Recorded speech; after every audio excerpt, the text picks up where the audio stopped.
Rarely in recent memory has art been so necessary to us all, simply because it allows us to see beyond appearances. We invite everyone through our doors to enjoy artwork whose creation embodies our collective search for what it means to be human, overcoming boundaries based on religion, race, ethnic origin, gender, socioeconomic status, orientation, and physical or mental ability.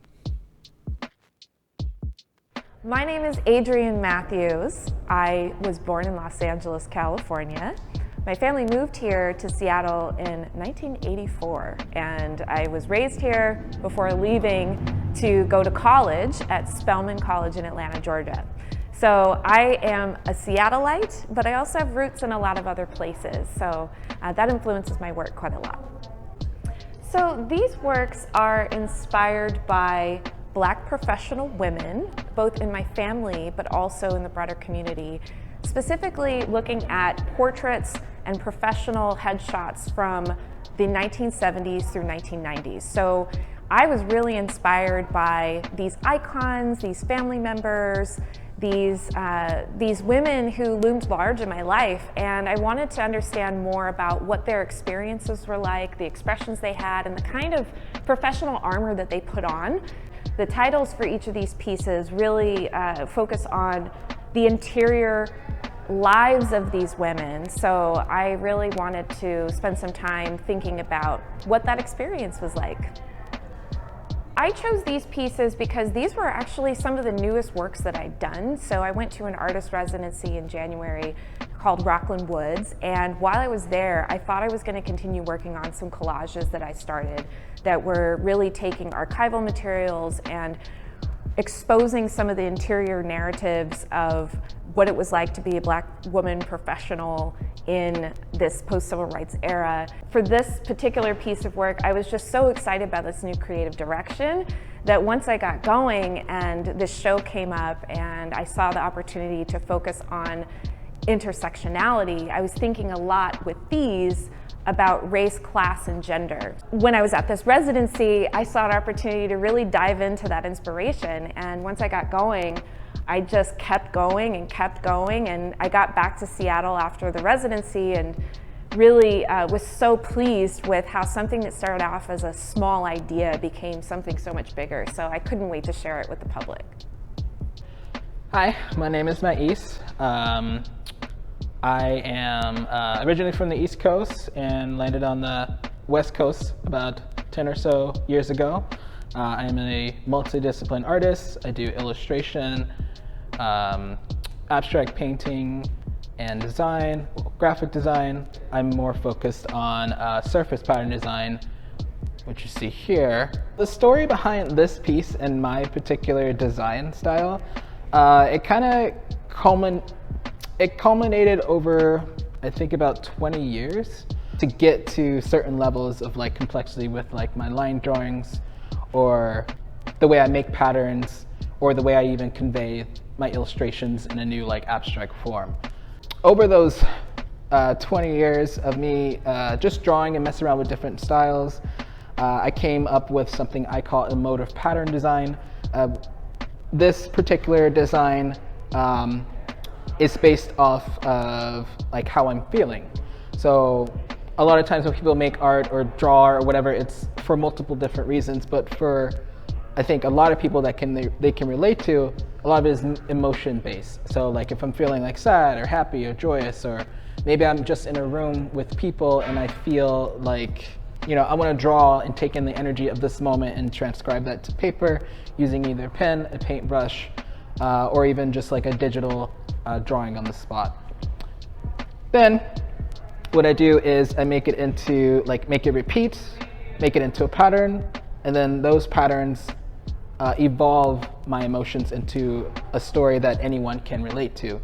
A lot of times my work has different influences from like my ancestors, and I have ancestries from all across the world, and I see those designs in almost everything I make. Hi, my name is Candelaria. I'm originally from Flagstaff, Arizona, and moved up to Washington State a few years ago. I'm here at the Intersection Gallery at Graphite And this is my art. My art has come from me learning how to cope with a lot of childhood trauma, stuff like that. And now I'm intentionally trying to sit with my trauma and work through my mental health using art, sitting with it and trying to show other people how to get through that. The story behind this piece, it's titled Liberosis. I started this in 2011, and around this time was when Michael Brown had been murdered by police. At this time, I was kind of newly getting sober from alcoholism, dealing with a lot of my own anger and racial issues in my own heart and soul. And I wanted to create some kind of protest piece. I'm kind of been a punk and anarchist type of person for a little bit when I was kind of getting into trouble. And at this time I wanted to just do some kind of grimy piece that was just kind of saying, fuck you to racists. And I was getting tired of seeing people protest these hateful people and be so nice about it when they only treat us with ugliness. So in 2011, when I started this, I hadn't quite started my mental health journey as in depth as it is now. So it was a lot of anger, and originally I was just gonna say fuck hate above this. I kept working on this, the background kept changing until it got to this point where I found this word liberosis. Liberosis basically means the wanting to care less. And with this piece and with racism and a lot of this just hate going on in the world, I just finally hit this point of, instead of getting angry and it's like allowing a bully to get at you eventually, and getting angry when this bully keeps picking at you, and then you give them what they want. So hateful people and these people who want to control masses and control Black and brown people and queer people and women, reproductive rights, all these things. And generally, I guess this is an ode to all the service workers who have to put up with really rude customers. This is for the brown kid in a predominantly white town who's being tokenized and bullied. This is for anybody who has been told they're not a good fit. And the galaxies and all that, to tie all that in, at the end of the day, you are a human being made of stardust, and we're all equally as important. So it's kind of about the gist of it. My name is Lisa Myers-Bulmash. I am an artist who works in the mediums of collage, assemblage sculpture, and I also alter existing books to create new work. I also have several other identities besides being an artist. I'm a wife, I'm a mother, I'm African American and female at the same time. One of the things that my art does is it tries to link the past to the present, which is why I like to use antiques, old papers, engravings, those kinds of old-fashioned pictures. I was thinking about how in the cases of natural disasters and catastrophes, unfortunately, Black and brown bodies are the ones that tend to suffer most. So in this case, in the case of the COVID-19 pandemic, Black people and brown people are dying and getting sick at higher rates than white and Asian people. This was also true during the late 20th century when HIV/AIDS was ravaging the public. And it's also true even today when we're talking about resources being distributed after a natural disaster. My name is Shudi Chen. I use she, her pronouns. I was originated from Guangdong, China. I moved to the States for college in 2013. So this is my 9th years here in the States. Now I'm working as an art teacher outside of Seattle, and during my free time, I make art. The top one you see called Why So Sad, the green one, it was basically my last student IDs while I was in college.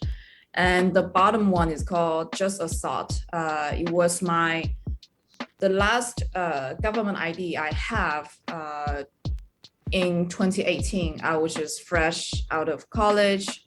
I was working a gallery at that time, but as an immigrant, is that the thing with us staying is that we need to find a company that's willing to sponsor us. I mean, obviously, government ID card, it kind of tells you who you are. And and for me, it's my student IDs and my work authorization card that tells you who I am. That tells you that I am an international student, I am an immigrant, right? So I feel like those 2x3 plastic card really defines who I am as a person, and I was really frustrated by it, and that's why I decided to make it super big and kind of put my own thoughts on them. I feel like this very deja vu moment. That's why I choose to display, these 2 pieces of work at Graphite. Hi, I'm Mason Fraker. I'm the curator of this whole show and more or less like the person who conceived of it and wrote the initial proposal to Graphite. I work and I'm a co-owner for the art supply store Art Spot up the street, and that's kind of how I found my way into the artistic community in Edmonds. I grew up here, and I've seen this town grow and change a whole lot over like the 28 years that I've been here. And I've sort of recently, in starting to take over the business as an openly trans person, want to kind of nudge the direction that Edmonds is changing in a direction that kind of selfishly is conducive to that for me. I'm going to be down here a lot, and I wanted to introduce everyone who lives here to people like me, people who aren't necessarily like them, and that's kind of where I conceived of this whole show, is that there's a lot of really radical artists in the area that just don't really get seen by the people in Edmonds, and I wanted to make sure that they had the opportunity to engage with all of that.